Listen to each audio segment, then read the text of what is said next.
ভারপ্রাপ্ত চেয়ারম্যান মহোদয় জনাব তারেক রহমানের পক্ষ থেকে এসেছি।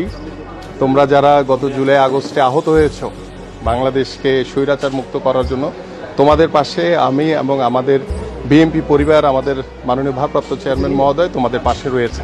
তো ঈদের আগেও আমরা এসেছিলাম, ঈদের দিনও, পবিত্র দিনও তোমাদের পাশে আমরা আছি এবং আমাদের বিএনপি পরিবার সব সময় থাকবো ইনশাল্লাহ। ঠিক আছে, আমরা জানি ঠিক আছে কে থাকবো ইনশাল্লাহ, কে থাকবো না ঠিক আছে আমরা জানি, আমরা ইনশাল্লাহ নেতার অপেক্ষায় বাংলাদেশ ইনশাল্লাহ ইনশাল্লাহ নেতা খুব তাড়াতাড়ি চলে আসবে। 18 তারিখে সন্ধ্যা 7:30টায় ভাষণ দিছে, এরপর তো আমরা রাজপথে ইনশাল্লাহ ইনশাল্লাহ রাইট। যদি ঠিক আছে আবার থাকতে হয় মনে করি ইনশাল্লাহ আমরাও আছি ইনশাল্লাহ, জীবন দিতে প্রস্তুত ইনশাল্লাহ অগলেগা ঠিক আছে। আর মনে করেন চাপো হলাম না মধ্যে ইনশাল্লাহ, যাক অসুবিধা নাই, আল্লাহ ভরসা। হ্যাঁ হ্যাঁ, দুইজনকে দুইটা দিয়ে দাও। নাও তোমাদের জন্য এই সামান্য উপহার মাননীয় ভারপ্রাপ্ত চেয়ারম্যান মহোদয়ের পক্ষ থেকে। আমরা আছি তোমাদের সাথে ইনশাআল্লাহ ইনশাআল্লাহ থাকবেন, আমরা জানি ইনশাআল্লাহ।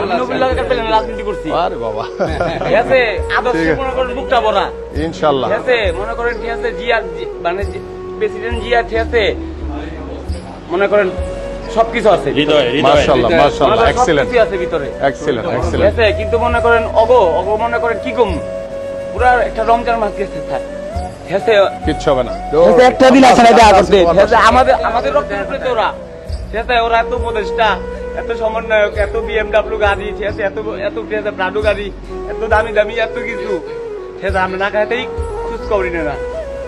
যাক আমরা আছি আমরা আছি, আমরা তোমাদের পাশে আছি, সব সময় থাকবো আমরা ইনশাআল্লাহ।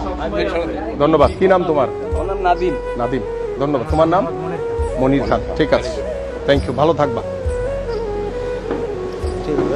Thank you thank you ma'am, আপনি কাজ করেন। হ্যাঁ আসেন। প্রথমত হচ্ছে আমরা আমাদের মাননীয় ভারপ্রাপ্ত চেয়ারম্যান জনাব তারেক রহমানের পক্ষ থেকে আমরা গত 17 বছরে যারা গুম হয়েছে, যাদেরকে হত্যা করা হয়েছে, যারা পঙ্গুত্ব বরণ করে অসহায় জীবনযাপন করছেন, পাশাপাশি গত জুলাই আগস্টে যাদেরকে হত্যা করা হয়েছে, যারা শহীদ হয়েছেন, সেই শহীদ পরিবার এবং সেই শহীদদের প্রতি শ্রদ্ধাঞ্জলি জানিয়ে এবং সেই শহীদ পরিবারের পাশে আমরা সবসময় আমাদের মাননীয় ভারপ্রাপ্ত চেয়ারম্যান মহোদয়ের পক্ষ থেকে আমরা সেখানে উপস্থিত হয়েছি এবং আমরা সবসময়, আপনারা দেখেছেন যে ঈদের আগেও হসপিটালে এসে আমাদের যারা আহত হয়েছেন এই গত জুলাই আগস্টের আন্দোলনে, আমরা সেই আহতদের কাছে আমরা ভারপ্রাপ্ত চেয়ারম্যান মহোদয়ের পক্ষ থেকে আমরা সামান্য ঈদ উপহার দিয়ে গিয়েছি এবং এখানে আমাদের সার্বিকভাবে সহযোগিতা করেছেন আমাদের ইঞ্জিনিয়ার অ্যাসোসিয়েশন অ্যাবের সকল নেতৃবৃন্দ, আমাদের মহানগরের নেতৃবৃন্দ আছেন এবং আজকে পবিত্র ঈদের দিনেও আমরা এসে সেই সকল আহত যারা ছাত্র এখানে রয়েছে, যারা অনেক সিনিয়র রয়েছেন, সকলের পাশে এসে আমরা মাননীয় ভারপ্রাপ্ত চেয়ারম্যান মহোদয়ের পক্ষ থেকে আমরা ঈদের শুভেচ্ছা বিনিময় করেছি এবং তাদের কাছে সামান্য উপহার সামগ্রী আমরা পৌঁছে দিয়েছি। আমরা যেটা বিশ্বাস করি যে গত জুলাই আগস্টের আন্দোলনে বা গত 17 বছরে যাদেরকে হত্যা করা হয়েছে, গুম করা হয়েছে, যারা শহীদ হয়েছেন, প্রত্যেকটি শহীদ পরিবারের পাশে বিএনপি সবসময় আছে, থাকবে এবং ভবিষ্যতেও থাকবে ইনশাল্লাহ। এবং আমরা বিশ্বাস করি যারা বাংলাদেশকে নতুনভাবে স্বাধীন করার জন্য জীবন দিয়েছেন, বাংলাদেশকে স্বৈরাচার মুক্ত করার জন্য জীবন দিয়েছেন, সেই শহীদ পরিবারের পাশে আমাদের প্রত্যেকটি নাগরিকের এবং রাষ্ট্রীয়ভাবে তাদের পাশে থাকা আমাদের জন্য কর্তব্য।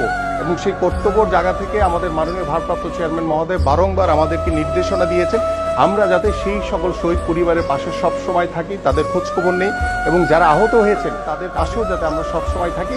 যার কারণেই কিন্তু আপনি দেখেছেন, আপনারা সকলেই জানেন যে আমরা 5ই আগস্টের পর থেকে বাংলাদেশে প্রত্যেকটি জাতীয়তাবাদী আদর্শের নেতৃবৃন্দ তারা কিন্তু সেই শহীদ পরিবার আহতদের পাশে গিয়ে দাঁড়িয়েছে এবং আজকে আমি মনে করি যে আমাদের যে আহত যারা রয়েছেন তাদের চিকিৎসার জন্য আরো বেটার